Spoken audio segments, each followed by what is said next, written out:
Assalamualaikum warahmatullahi wabarakatuh. Di sini kita akan memulai materi mengenai integral tentu. Sebelumnya kita pernah mempelajari integral tak tentu dan kita pernah belajar itu latihan dan sebagainya. Anda tentu masih memahaminya. Yang kedua, di sini pada integral tentu tidak lepas dari jumlahan Riemann.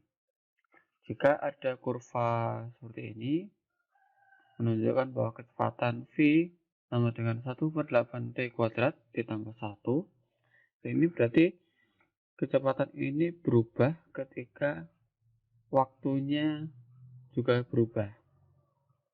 Nah, area di bawah kurva ini yang ada jumlahan-jumlahan persegi panjang ini menunjukkan bahwa ini adalah jumlahan Riemann.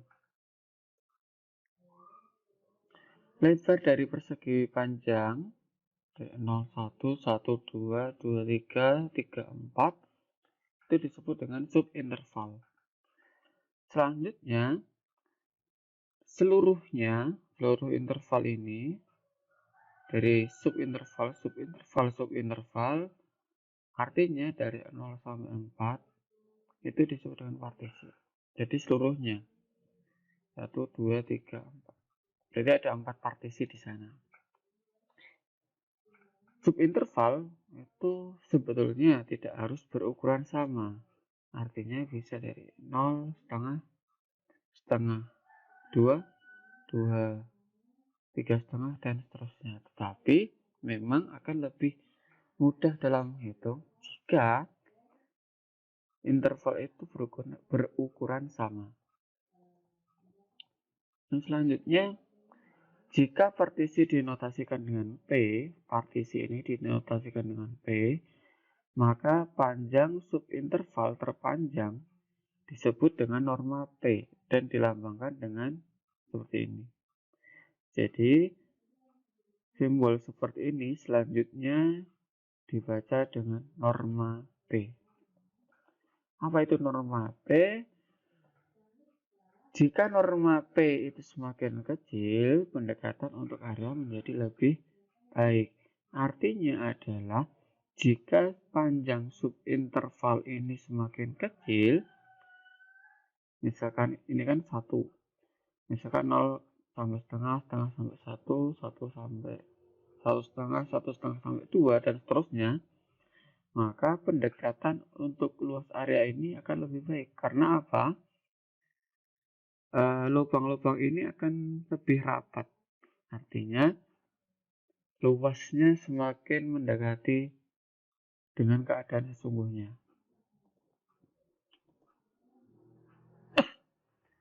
Kemudian luas daerah atau area itu tentu karena pendekatan kita tidak lepas dari limit.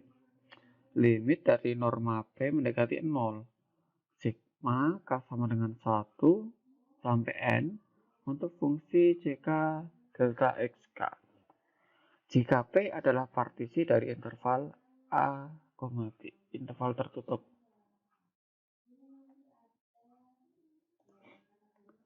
Selanjutnya, limit norma P mendekati 0, sigma K sama dengan 1 sampai N. Untuk fungsi ini disebut integral tertentu dari fungsi f pada interval tertutup A, B. Jika kita menggunakan subinterval dengan panjang yang sama, maka panjang subinterval adalah delta X sama dengan B min A per N. Ini bila panjang intervalnya sama. Integral tentu kemudian didefinisikan dengan limit N mendekati tak hingga sigma dari 1 sampai N fungsi CK delta X.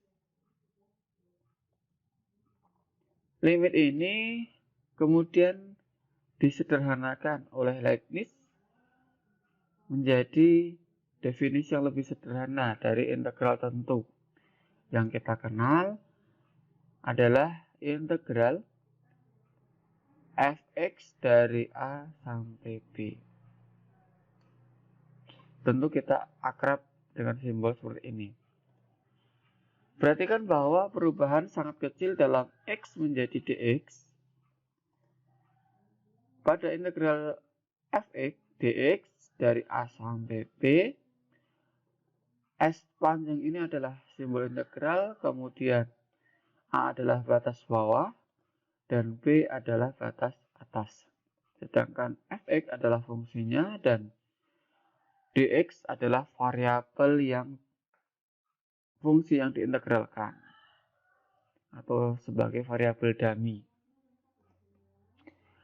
Disebut variabel dummy karena jawabannya tidak tergantung pada variabel yang dipilih. Integral fx dx dari A sampai B, kita memiliki notasi untuk mengintegralkan, tetapi masih perlu belajar bagaimana mengevaluasi integral. Misalkan seperti ini. Kami menganggap bahwa objek bergerak dari laju konstan 3 kaki per detik. Berarti ada tingkat, waktu, dan jarak 3T sama dengan D.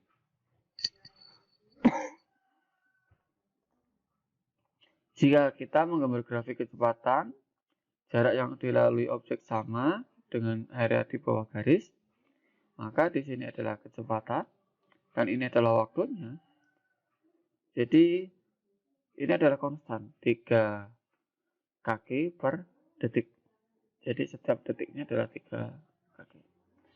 Maka laju setelah 4 detik, objek sudah berada pada 12 kaki.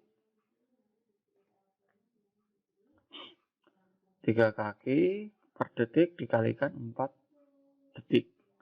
Sama dengan 12 kaki. Jika kecepatan V sama dengan setengah T ditambah 1, maka S dan jaraknya adalah S 1/4 T kuadrat plus T, dan grafiknya adalah seperti ini. Jadi T 0, maka V-nya 1, ini adalah V, ini T. Jika T-nya 1, maka berapa?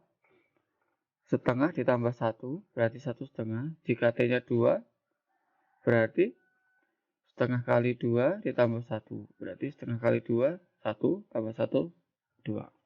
Dan seterusnya. Dan ini juga berubah pada jarak. Setelah 4 detik, maka S sama dengan 1/4 kali 16 ditambah 4. Nah, 4. Dan S adalah 8. Jadi jaraknya adalah 8. Areanya berarti kita menghitung luas di bawah kurva. Setengah kali 1 ditambah 3 dikalikan 4. Sama dengan 8. Dengan kata lain, ini adalah suatu trapesium.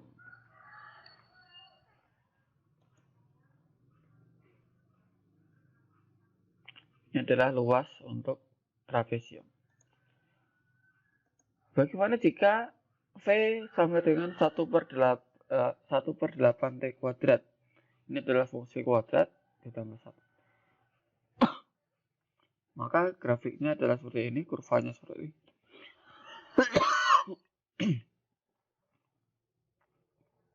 Kita dapat membagi area di bawah kurva menjadi banyak trapesium tipis atau trapesium yang kecil-kecil. Dan masing-masing trapesium akan berlaku seperti yang besar. Artinya adalah sifatnya sama. Seperti ini. Dan mungkin Anda bisa membagi trapesium ini menjadi lebih tipis lagi. Tampaknya masuk akal bahwa jarak akan sama dengan area di kurva.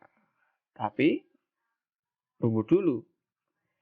Jika di slide sebelumnya, garis kurva ini adalah lurus, linear. Dan di sini ada sedikit perubahan. Karena fungsinya adalah fungsi kuadrat.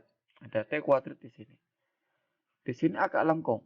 Sehingga jika jarak akan sama dengan area itu bukan. Sehingga kita butuh integral. V, kita ambil fungsi V sama dengan ds per dt sama dengan 1/8 T kuadrat ditambah T. Selanjutnya, di sini adalah hasil integral S sama dengan 1/24 T pangkat 3 ditambah T. Dan pada detik keempat, S menjadi 6 2/3. T-nya adalah 4. Area di bawah kurva adalah 6 2/3. Itu bila menggunakan S. Dan kita bisa menggunakan antiderivatif untuk menemukan area di bawah kurva. Dengan kata lain, kita bisa menggunakan integral untuk menemukan area di bawah kurva. Contoh yang lain, pada kurva yang seperti ini. Area AE di bawah kurva ini adalah konstanta. Nah, A ke X.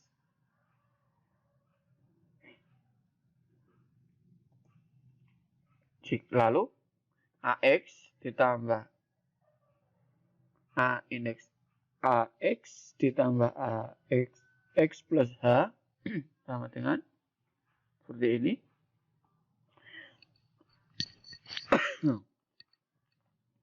Dan di sini diperoleh A sampai X sendiri itu adalah AX, kemudian X sampai X plus H itu adalah ini A indeks X, X plus H, sehingga dari dua ini A indeks X, indeks A X plus H, sehingga diperoleh AX X plus H sama dengan AA X plus H min AA X, luas area A. Jadi ada pengurangan di sana. Jadi kita hitung dulu yang hijau, kemudian dikurangi yang. Contohnya seperti ini. Luas persegi panjang yang digambar di dalam kurva akan lebih kecil dari luas aktual di bawah kurva. Kenapa demikian? Karena kita lihat area aktual ini adalah seperti ini. Dan jika area di bawah kurva, maka hanya terbatas sampai batas minimum kurva di sini. Sehingga di sini adalah minimum F sampai di bawah batas ini dan ada maksimum F.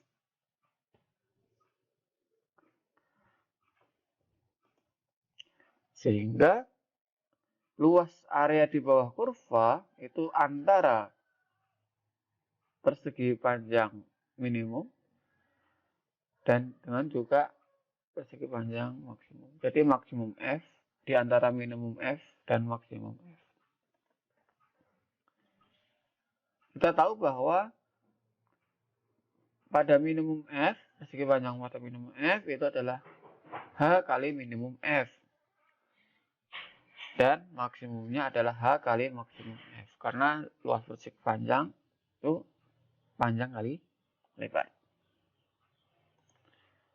Oleh karena itu, luas area di bawah kurva itu adalah minimum F di antara minimum F dengan maksimum F. Saat H semakin kecil, minimum F dan maksimum F semakin dekat, closer. Dan kita tentu ketika ada pendekatan, kita tidak lepas dari limit H mendekati 0. Dari fungsi luas area seperti ini, itu akan sama dengan fx. Ini adalah definisi dari turunan. Masih ingat turunan definisinya? Dan kemudian di sini D turunan AX terhadap X adalah fx. Sehingga di sini kita menggunakan anti turunan untuk kedua sisi. Jadi di sini dibuat anti turunannya, integralnya. Di sini juga integralnya. Sehingga muncullah luas area A itu adalah fungsi X ditambah C. Jadi integral ini adalah menjadi fungsi baru. Jadi F besar plus C konstanta. Ini adalah posisi awalnya. Dan di sini fungsi akhirnya.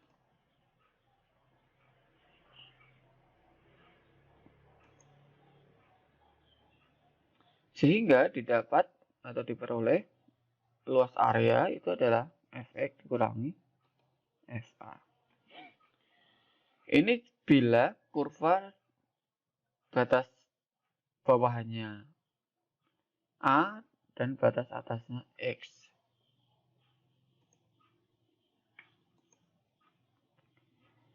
Pada luas area limit norma P mendekati 0, sigma K sama dengan 1 sampai N dari fungsi ini berubah menjadi dari Leibniz tadi, integral fungsi X dx dari A sampai B. Sehingga luasnya adalah fx dikurangi fa. Atau ini fb dikurangi fa. Contohnya, jika ada kurva y sama dengan x kuadrat, kita diminta untuk menemukan area di bawah kurva dari x sama dengan 1 ke x sama dengan 2. Jadi seperti ini. Tentukan luas yang hijau ini. Yang pertama berarti kita menghitung integral dulu. Integral dari 1 sampai 2. X kuadrat dx. Sehingga diperoleh 1/3 X pangkat 3 dari 1 sampai 2. Kita peroleh bahwa dimasukkan substitusinya. 2 dimasukkan dulu, baru dikurangi dengan 1. Hasilnya adalah 8/3 dikurangi 1/3. Hasilnya adalah 7/3.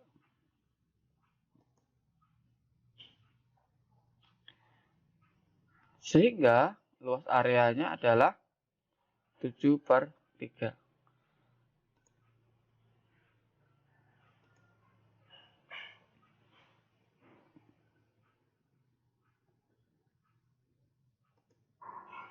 Contoh yang kedua, bila kurva cos seperti ini, temukan luas antara sumbu X dan kurva Y. Jadi batasnya adalah sumbu X dan kurva Y. Sehingga kita perlu membatasi. Jadi bukan lagi integral dari 1 sampai 3pi/2, karena di sini ada perpotongan dengan sumbu X dengan batas. Sehingga kita perlu membatasi menjadi 2, yaitu atas dan bawah. Jadi dari 0 sampai pi/2 dulu, kemudian dilanjut pi/2 sampai 3pi/2. Sehingga di sini nanti positif dan di sini negatif. Seperti ini. Jadi ini positif dan ini nanti negatif. Sehingga integral cos adalah sin dari 0 sampai pi/2 dikurangi sin dari pi/2 sampai 3pi/2. Hasilnya adalah seperti ini. 3. Dan Anda juga bisa menggunakan integral dari absolute cos X. Itu hasilnya juga 3.